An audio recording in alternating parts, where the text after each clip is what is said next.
Nagsagawa ng pagdinig ang Senate Committee on Sports ngayong Martes upang pag-usapan ang post-evaluation ng mga national sports agencies na nangasiwa sa kampanya ng bansa sa 2024 Paris Olympics. Kabilang sa mga dumalo sa public hearing ng mga opisyales ng Philippine Olympic Committee, Philippine Sports Commission, National Academy of Sports at ng iba't ibang mga national sports associations. Sa kanyang opening remarks, muling binigyang papuri ni Chairperson Senator Christopher Bongo ang mga atleta, coaches, pati na rin ang PSC, POC at mga NSAs dahil sa makasaysayang 2 golds at 2 bronzes mula sa Paris Olympics.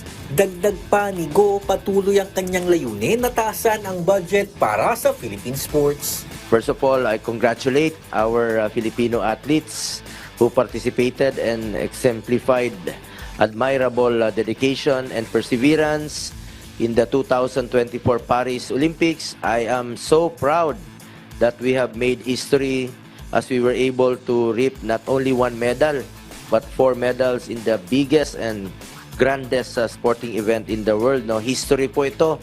Naging mainit naman ang diskusyon sa pagitan ni Senator Raffy Tulfo at National Golf Association of the Philippines Secretary General Bones Floro kaugnay ng issue sa hindi dumating na uniforme ng mga Olympic golfers na sina Bianca Pagdanganan at Dottie Ardina.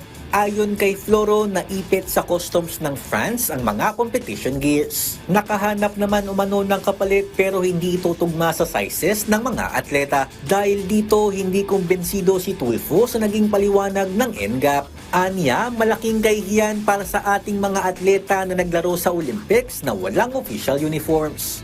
Pero itong nangyari kila Dottie, Ardina at Bianca Pagdanganan, una nakakahiya sa kanila na mula sa pagkabata ay pinaghirapan nila para makarating sa Olympics. Pangalawa, nakakahiya sa ibang mga bansa na nakitang kaawa-awa ang uniforme at kagabitan ng ating mga atleta. It is so hard to gain the respect for Filipinos sa golf kasi it is a Western sport. And we must admit, while comfort is the priority, golf is a prestigious sport and the spectators and players cannot help but judge your attire and gear. Kaya siguro naman dahil Olympic level na ito, our athletes deserve the best. Sa naging payag naman ni Ardina, hiling niya na hindi na mauulit ang insidente sa iba pang mga atleta.